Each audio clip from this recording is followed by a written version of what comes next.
we want him to share his experiences with us. He and I have already had a chat or two, and I was enthralled. Mavis said she's heard him speak at another gathering. It was well received. The time is yours.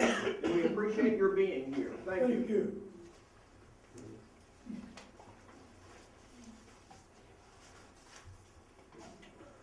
Thank you. I appreciate you having me here to speak to you today. Before we start on World War II, though, I'm going to tell you something that I found out. Mavis has written a book on the streets, and they named it Streets and Sidewalks. And in that book, my great-granddaddy and grandmother,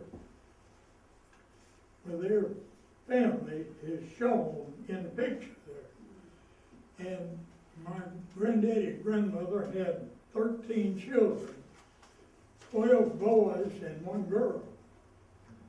The oldest boy's name was George. And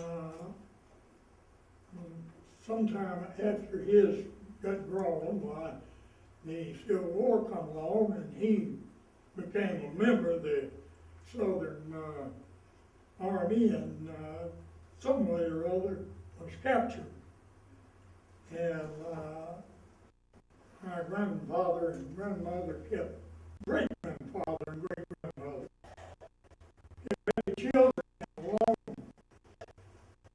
Several years later, they had one, and they named him George because they thought George was not going to make it home. This is about 3 or 4 years after the war. They still hadn't heard anything from George. But one day, about noon, here come a man walking down the road right to the house, and walked up there, and that was George. So that wound up, they had to rename one to George, the little George, keep from getting mixed up with the too many Georges. But anyway, that's just part of the family reunion, family tree, and I'm not going to go into all of that because Mavis could tell you more in me than I could tell you all day. I happen to be at the proper age and the wrong place, I guess you'd say, during World War II. I have not been sorry that I was called up, and I still not, but I'll try to give you some of the things that I experienced while I was in there. To try to tell you that I'm going to tell you what happened during World War II is a bad mistake because I'm not about to.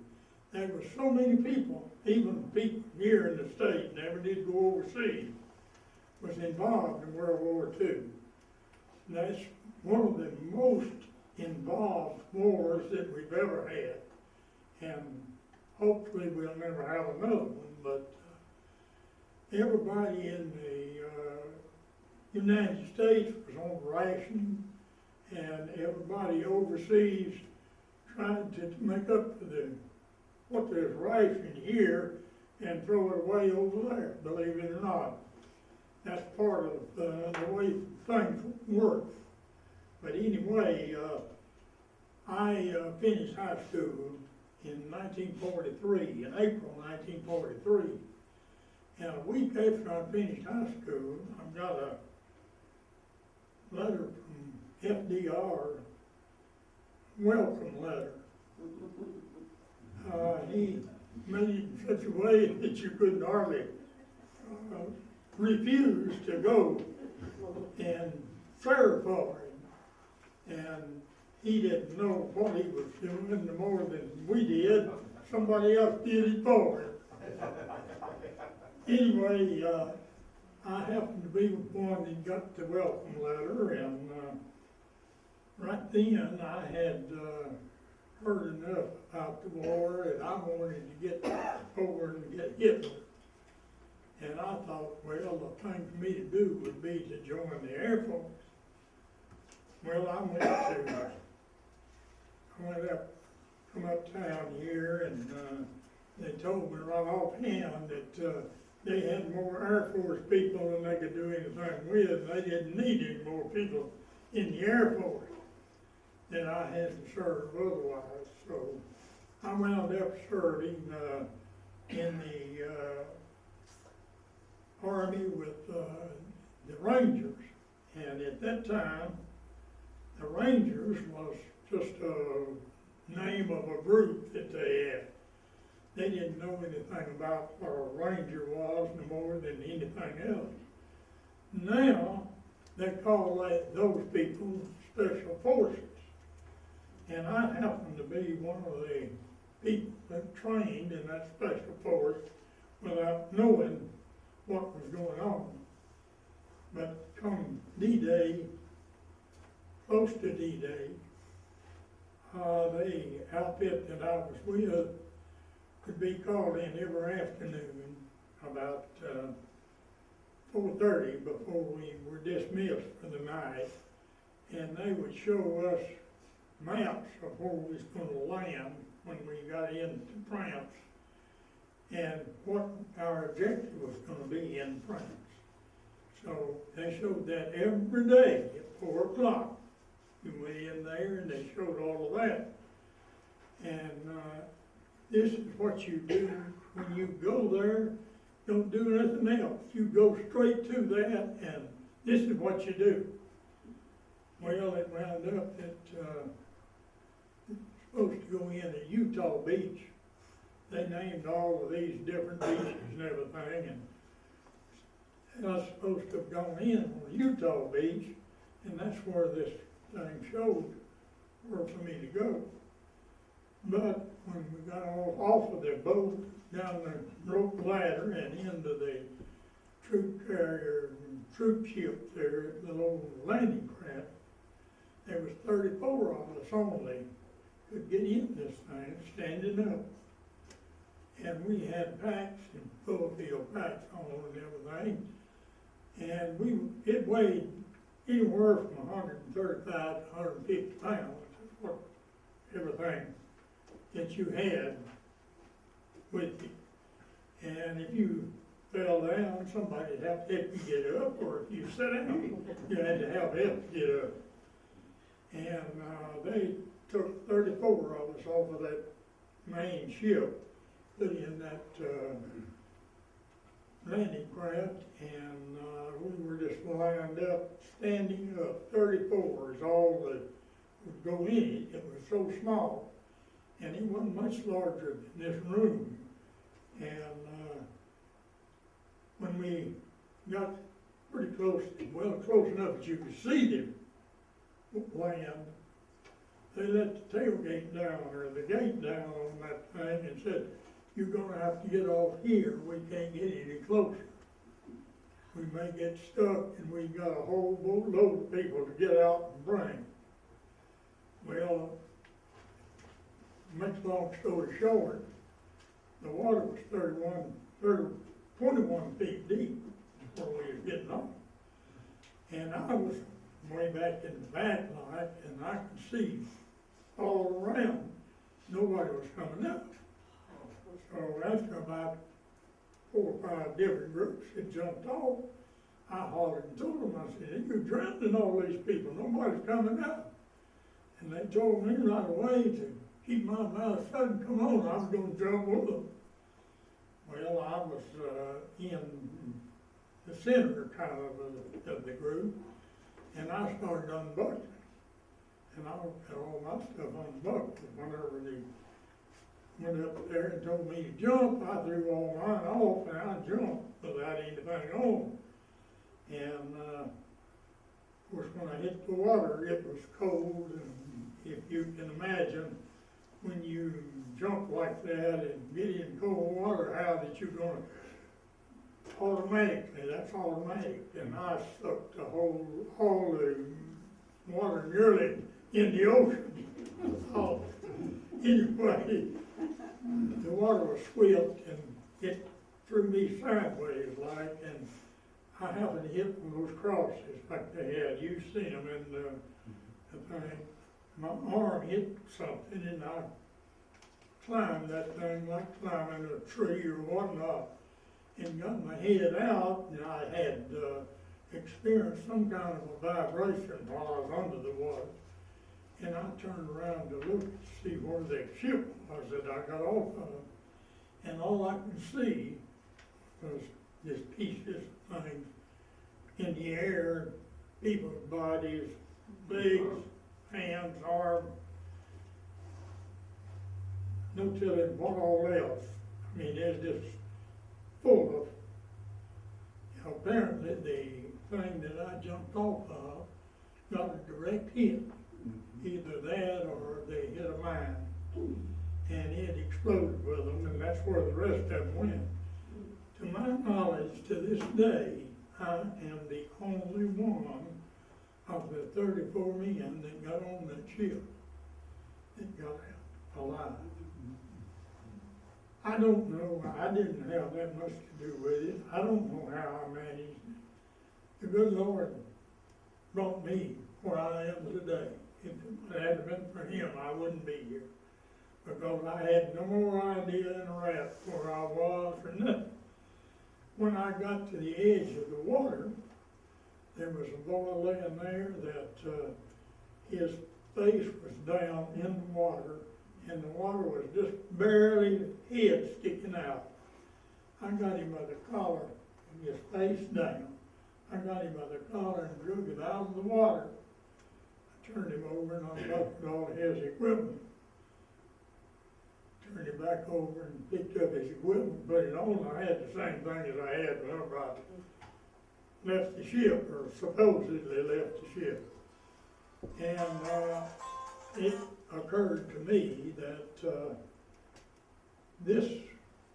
I was on a foreign shore. I didn't know not the first soul. If you can imagine how you would feel with something like that, it occurred to me that I was there by myself.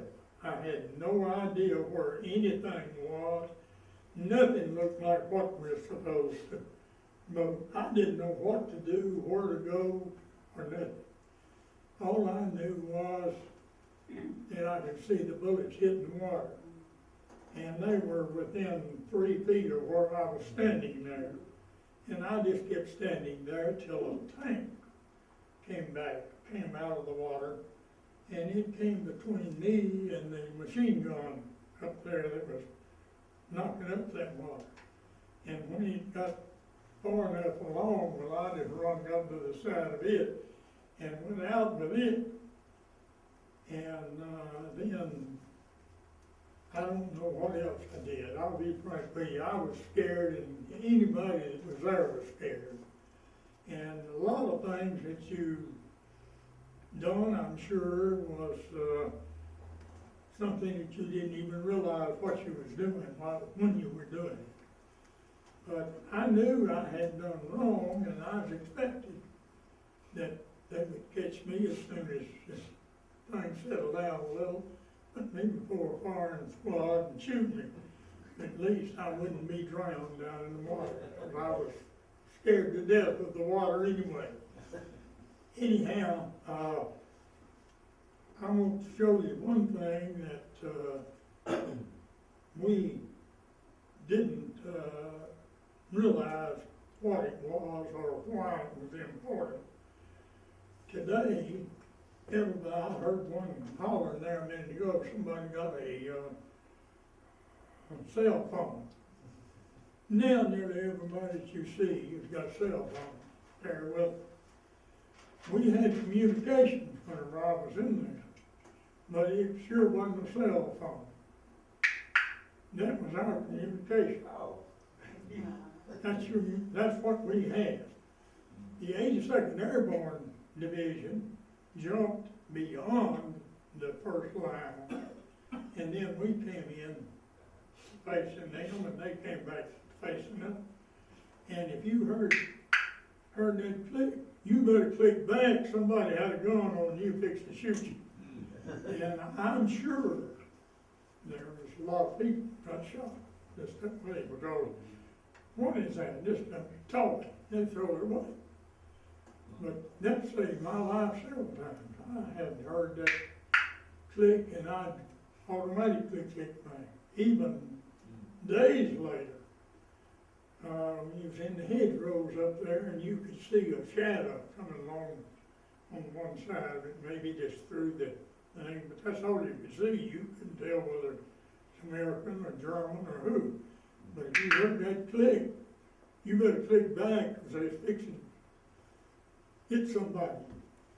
Anyhow, that was the communication we had.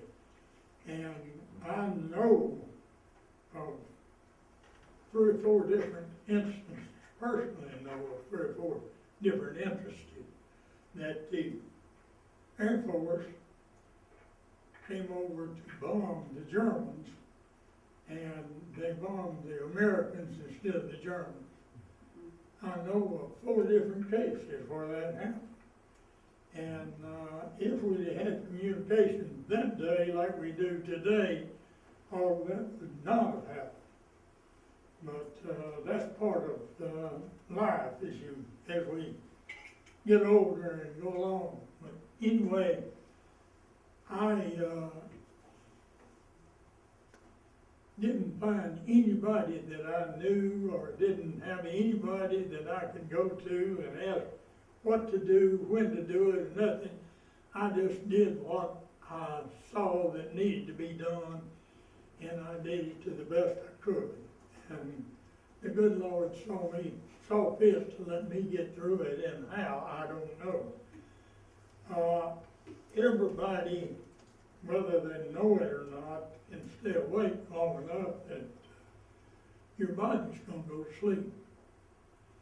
And I remember pretty well the first day. At times I remember the first day, but I know that I didn't sleep into that night, and I know I hadn't slept any 2 or 3 nights before because I was on the ship. We had started thinking it was gonna go in on the 5th, and we got nearly to France, and they called us back, called it off.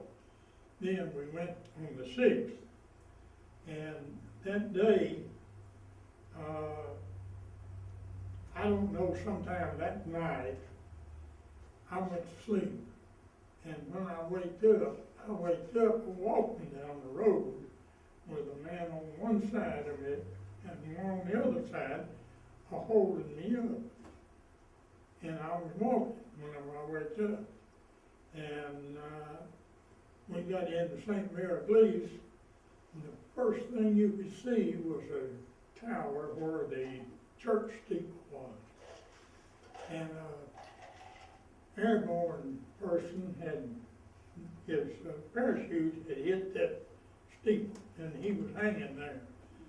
And believe you me, when we got there, they had just shot him all to pieces. There wasn't, I mean, he was just strings. And I don't know, we didn't take him down, and I don't know how long he stayed there, but I do know that when we went through, he was still there. And later on, I found out that his brother finally came by and helped get him down several days later. We had people that supposedly were people that knew what was going to be doing and how to do it and all of that. And they would absolutely go crazy and try to run backwards and let the Germans just shoot them down. They'd just go crazy. There's so much noise and everything. I can't tell you what it was like because there's nothing here. And I've never seen anything and don't expect to ever see anything that was anything like it. It was so noisy and so, so many guns shooting and everything, you couldn't hear nothing. You could stand shoulder to shoulder to somebody, and you couldn't hear a thing that they were saying, unless they were screaming out at you or hit you or something. You'd know that they was talking to you. And it was something that, well, you don't experience for one time. And a lot of people didn't have this opportunity to experience it the second time like I did. I knew everybody that, well, I could call everybody that was on that ship, the 34 men that was on the ship. I could call everybody by their first name. And when I got out, there was nobody, not a soul did I know. I didn't know anybody's name. I didn't know what to do or nothing. I just done whatever I knew that had to be done. And eventually I wound up the 3rd Armored Division. That tank came out and I came out with it, and you heard these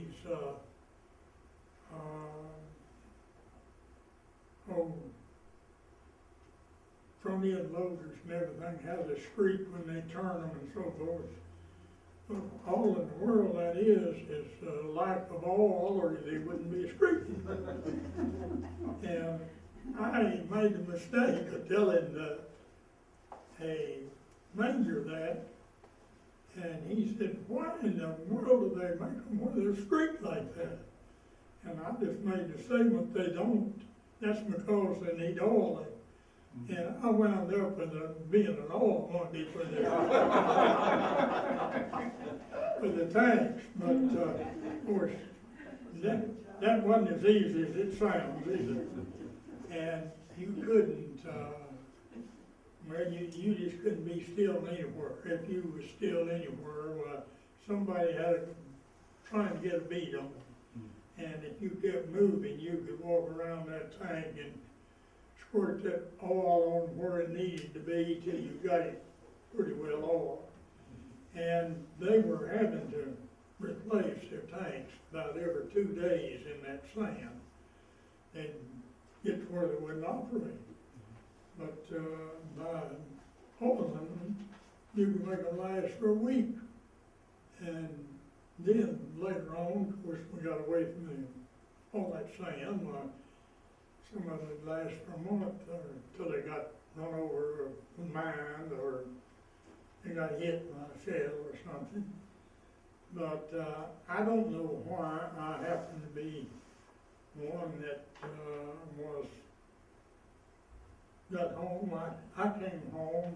I went through all 5 battles over there, including the Battle of the Bulge. I was trapped at the Battle of the Bulge at St. Pete. And we didn't have a thing to eat except these old chocolate candy bars. They're 3 inches wide, 3 inches long, 2 inches wide, 1 inch thick. And each one of those is a meal. It's cold, and there's 3 meals in that one bar. And you had bar that, supper, breakfast, and dinner. We had that from the 17th day of December till the 25th day of December, before we got anything else to eat. And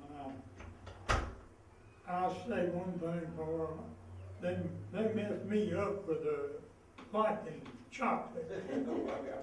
I thought chocolate bars was the best thing that we had in the barrel till I come home. And I found out right away that chocolate is bitter as it can be now. So I just don't eat bars at all. I would like, is there any specific thing that any of you would like me to try to answer for you? Well, where were you at when the surrender took place? What? Where were you at when Germany surrendered? When Germany surrendered. When Germany surrendered, Where were you? I was at Leipzig, Germany. And we were on one side of a river there. The Russians was on the other side of the river. And we were there 9 days before they ever announced that the Americans had linked up with the Germans. And we had managed I don't remember whether we got it, whether the Russians got it, but we wound up with a 3/4 marine plywood, and that, we got a rope across the river, and we could get on that 4x8 3/4 plywood, and if the water's going this way, you would hold this up here on this end of it, with a rope and pull yourself over. You got over there, there wasn't much pulling to do because that water just pushed you over. You get over there and you start back, you go to the other end and do the same thing, and that water pushes you over there. It was a theory, and we had no idea why, but that was what we did for that 8 days. And the Russians were as anxious to know what we were like as we were what they were like. And if we wasn't over with them, they were over with us. And on the 8th day of May is when they came to us and told us that we needed to turn in all of our war equipment and be issued more different clothing and everything. And the war was over. They'd done signed, everything was signed, and it was over with. So I was in Leipzig, Germany, and I've got a thing here I'd be glad for you to look at and show you where I started from and where I wound up whenever I got through. Your sidewalk cousin was over there, my uncle, Dr. Street. He wrote letters to Granddaddy Street while he was there, Granddaddy Careful. And I got those letters when Granddaddy died, but I didn't think I should have them, so I gave them to R.W. and Linda, but I wish I had copied them. Yeah. Well, I don't know how to comment on it, to tell you the truth. The only thing I could tell you is that when you found somebody that you knew or had seen before, you thought that you had really come to a new world, really, and it made you feel good to even know somebody that you had spoke to sometime.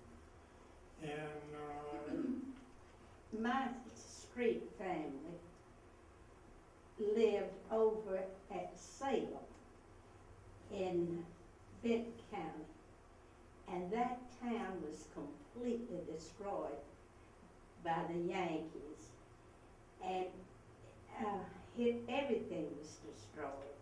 So that's how I happened to be the sidewalks. Maybe it's his book.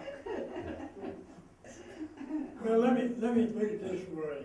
You've seen on the television some of the pictures of a tornado, where a tornado had gone through, and how it had scattered things and how everything was gone.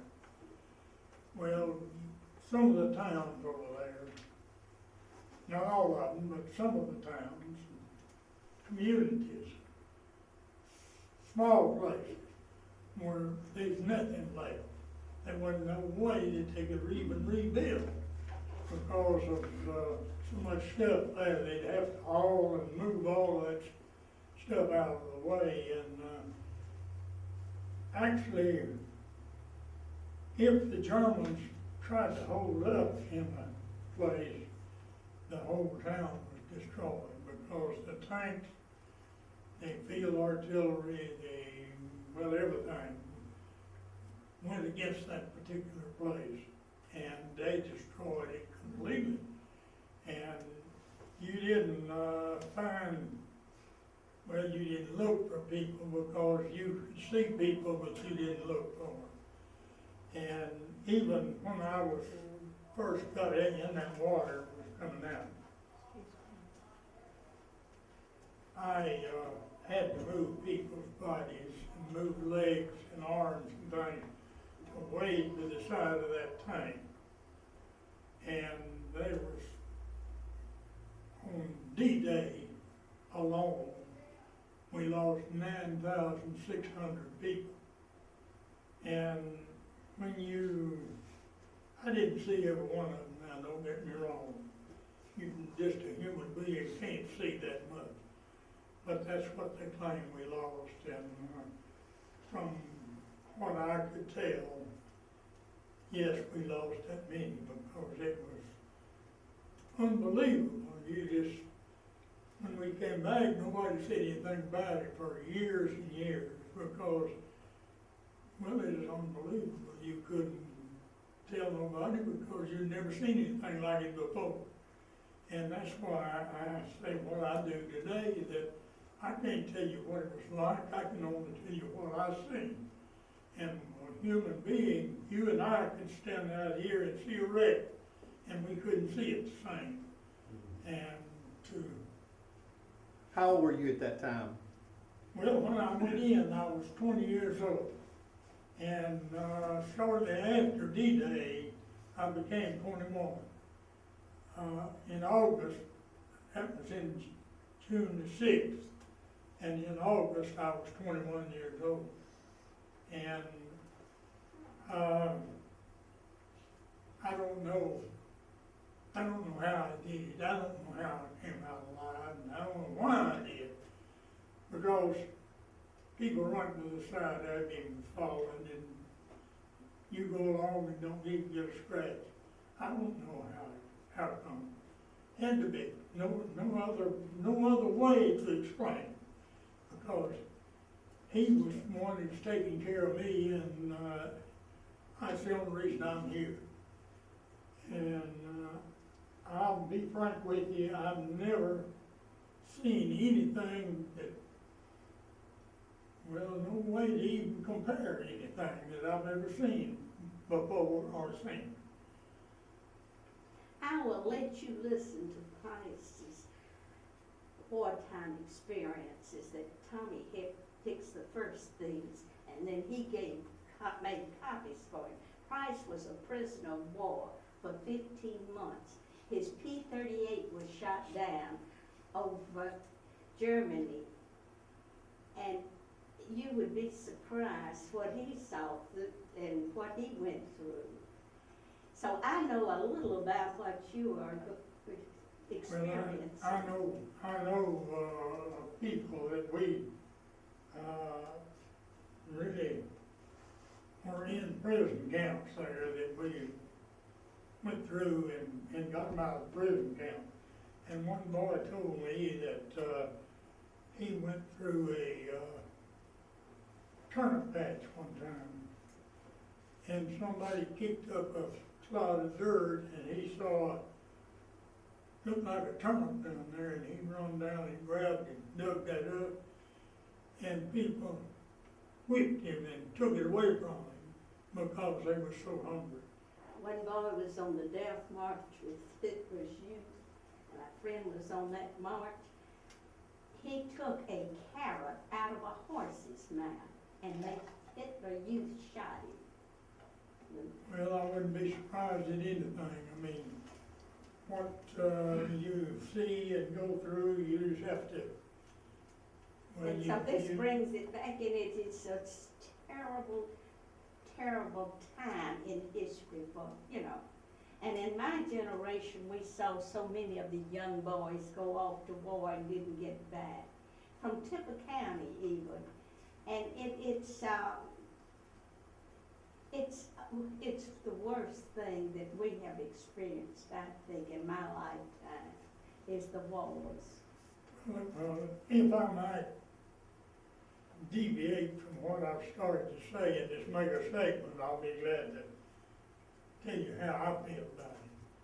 I know what we went through over there, and I know how hard it was to get on land and go ahead there. And down here in Southeast Asia right now, if we pull out from down there and give them another 10 years to train those boys to, the good Lord is gonna take care of them as long as they kill an American, things like this. If we let them get by with this, then 15, 20, and 25 years from now, instead of having 1 or 2 killed a week, we'll probably wind up with 9,000-10,000 killed in a day's time of trying to get started back over there. And I am definitely for stopping them right now and not giving them the chance to keep training. I know what Hitler did, and if you remember that actually history repeats itself. And these folks down there is training their people just like Hitler trained his SS troops, for instance. And I know that the longer we wait to stop that down there, the more people it's gonna take to take it back. Would you describe the prison camps, what they look like when y'all liberated the prison? I'll describe one that I couldn't help but see and go from there. This was not a prisoner of war camp. This was a camp there from the Germans had that they sent people to. Concentration camp. This little man, they had a big field there, and they had a belt, conveyor belt that went around that field and dumped into a big furnace over there. And they had our fence that was at least 15 feet high. And I was fortunate enough to see this one little man that I don't know how long he had been there. I don't know how long he had been a prisoner. But he would probably weigh 50 or 75 pounds. Little old arms and legs with just bones, and the meat skin was as brown as your shoes. So, and he was laying there, apparently fell off of the conveyor belt, and he was dying when I saw him. And I saw him several times while we were passing. You couldn't keep your eyes off of him. His eyes was open. He was trying to get his breath, and I know that he was at one time a grown person. And he died there, and they buried him just like they did a soldier. Where did this conveyor belt go to? It went and dumped into a furnace. They had a gas furnace down there, and that conveyor belt went all the way around that field and dumped them into that. Came back out and made another round. That thing loaded all the time with different ones. When they would get to where they wasn't able to work, they put them on that conveyor belt, telling them letting them loose. And they put them around there and they dumped them in that furnace. Don't tell it how many degrees of heat. All you could see was just a big, well, a fire, you'd say.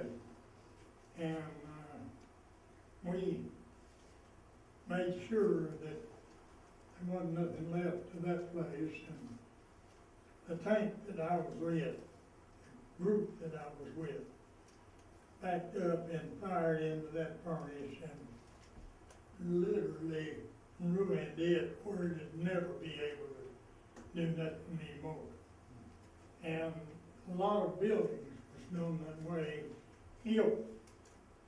For instance, they had a sniper or something in a building, and they killed several people. Or when they got to that building, they filled it full of shells and annihilated it. And of course, then you've done seen so much that it didn't matter. It didn't bother you at all to see the thing. But it still bothers me even tonight, even every night, almost every night. I run back over some of the things that I had gone through. Were the German citizens, were they, how did they receive, the American Army? Well, the regular army of the Germans, if there's older people, they knew enough about America to know that we wasn't gonna kill them. But now those SS troops that Hitler had raised and so on, they wouldn't hardly give up. They would stay it till the end. They knew that they was gonna be killed, but they wouldn't give up and risk taking a chance. Because they had been taught from childhood up that the Americans would kill them for a chance. And it didn't, nothing like pan out to what they thought it would. And the people that was in those camps, I know some boys that, as I said, when I first went in, I thought I wanted to be a airplane pilot so I could go over and get in. That was my thinking.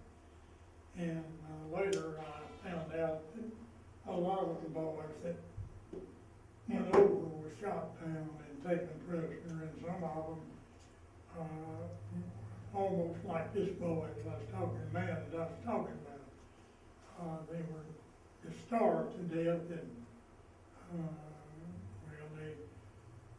a good friend of mine that I went to school with even, died in about 2 years after he came home, after the war was over. And most all of them that was in there in prisoner of war camps died young. If you know of anybody, well, you know what I'm talking about. Well, you see General Eisenhower, did you come in contact with General Eisenhower when you was in England when you went over there, right? Yeah, you were in England when you went over. In England, you left from England. Yeah, I left from England. Okay, did you have occasion to see General, Dwight Eisenhower while you was over there? General Eisenhower? Well, now, England was, you talking about England proper? No, did you see Dwight Eisenhower when you was over there? General Eisenhower, Oh, did you see him? yes, I'll be glad to explain. When the war was over, I had what they called points enough to go home. They told me and 3 other fellows that was in the outfit that we would be able to go home right away because we had the most points. And they were gonna have a meeting the next morning and sort out the ones that was gonna be able to go home and then try to build back up to, they wanted them over in the South Pacific. Well, that night, the first night, and I got to sleep in the bed since June the 6th, 1944. I got to sleep in a bed. The 8th of May, when we turned all of our stuff in, the, people, or the officers had the civilians to move out of their place and let us have their beds and everything to sleep in that night. And I went to bed early, and I thought that was the best bed I ever slept in my life. And they tried to wake me up about 12 o'clock. And they had to make the third trip to get me out of bed. The third trip, the man came and finally showed me and said, "Get up and get your stuff together, says you're leaving within the hour." And it struck me, well, I'm going home, so I jumped up right quick. And that night, I got up and got my stuff together, and sure enough, they come along with a truck and picked the 4 of us up. And we went down to Liège, Belgium, and back down the way. And they had each one of the 4 of us that had gone through to Leipzig. They put one with each truck, and they had the driver to that truck. And this man would tell the driver which road to go down like we went when we went in there. And that was all from the 10th of May till the 30th of May.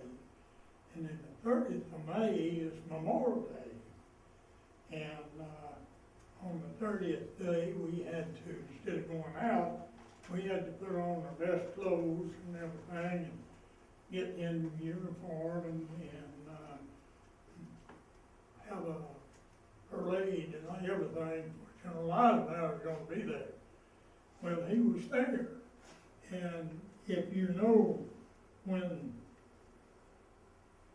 well, most all the generals, whenever they came, they would walk up and down the aisles speaking. And I was standing, well, I was the first one of the 4 that he came to. And he told me, he says, you know, you're standing at attention, you're not moving an eye, you don't see him coming or nothing. But he come up and he told me, he said, and he's a soldier, but I just, I'm like that, and you're a whole lot better than standing at attention. He said, I understand that you're one of the fellows that's here that went through all of this war. I said, yes, sir, I went through all 5 battles. He looked at me and he said, well, I'll tell you one thing. There'll never be anybody that's more serious than I am when I tell you I appreciate it. And tears run out of his eyes, run down his face. And he went on to the next one, and that was as far as I knew of Eisenhower. But he ran for president 16 years later. And you can guess who I voted for. I have a picture of him now over my group of pictures. And I'll always have respect for him, of course. He had to do what he did, and he, I'm sure, hated to do it, but everybody that was under him thought there's nobody like him. And I hadn't done anything that I would change if I was to do it over again. Is your name on that memorial that you visited in Washington? No, but we are building a Army, you know, the Marines and the Air Force and all that, they've all got memorials. And we are building an Army memorial on this side of the river. And it's right on the corner of George Washington's property there. And it will be the Army memorial. And I have a certificate that states that my name will be on the outside of that. And if any few people go to Washington and go to the Army Memorial, my name is supposed to be on the outside of the memorial. I don't know, they sent me a certificate to that effect, and I've got it on the wall out there now. And, I guess it will be, I don't have any idea that I'll ever be able to see it, but some of you may be able to see it sometime. Somebody will make you a picture and a movie of it, and you'll get to see it in the movie. A lot of people go up there, and that's what they do for me. Well, honey, you forget whenever all you can, and when the war was over, most everybody that came back done like I did, they said to themselves, I'll never tell anybody because it's unbelievable what you've seen. You just rather not say nothing. But I'm a life member of the VFW and the American Legion both. And I got a magazine that stated that one of the commanders of the American Legion, VFW, went to the school to see the principal. And while he was there, he looked and found a history book that they was teaching. And in that book, it stated that everybody was under the same danger day in and day out during the whole war. And that nobody had any more prestigious position than the other person. Well, I'll agree to a certain extent, that is so. But everybody had their place that they had to do, things that they had to do during that war. And if it hadn't been everybody doing it, well, we'd have been like we got it over here now. They just few having to do all of it over there. But I just can't see the necessity of letting them build up more so that they can kill more Americans. To me, that's exactly what's happening and what's going to happen. Anybody else got anything? My friend was on the airplane that dropped the bomb on Hiroshima. He was a co-pilot, and he told me that he would never forget when he looked down and saw the mushroom cloud and how many people and what destruction he did. And another boy said, yeah, but it's going to end the war. Well, I'm sure that all of us can find things that we could remember like that and we'd never forget. And I'm sure that he has thought on that a lot. And we have even had the Japanese try to get our people to apologize to them for dropping that. But I don't know if any of them would ever apologize for dropping bombs on Pearl Harbor. Do you? I know, I've been to Pearl Harbor, maybe more of you folks have. But they had those ships and things sunk there, and then Arizona they got a memorial up, built on it, but it's under there with 6,000 to 8,000 men on it. And all of the ships there were sunk with people on board. And they will be there from now on out, as far as they go. But I got off of the airplane on the airfield there at Pearl Harbor. And you can still see, well, back then, you could still see the marks where the, planes went through and strafed down through there, shooting planes. And when somebody that's been through it, it brings back a lot of memories. Some of them's not good, some of them are good. But, you never forget it, you never, no way you can forget it. And you promised yourself that you would never say anything about it, and you tried your best to forget. And I'm sure that, there's a lot of things that I can tell you tomorrow that I can't even think of today. And go along anytime, really, and think of things that happened that you never thought about before. Anybody else got anything? I want to say something. JT has a disc of all his experiences, and I think the museum has a copy, did you not? Yes. If anybody wants a copy of his experiences, you can get a copy of it. And also, he has a wall at his home. If anybody would like to go visit him, you're welcome anytime to go see what all he has on his wall, but be prepared to stay a hike day.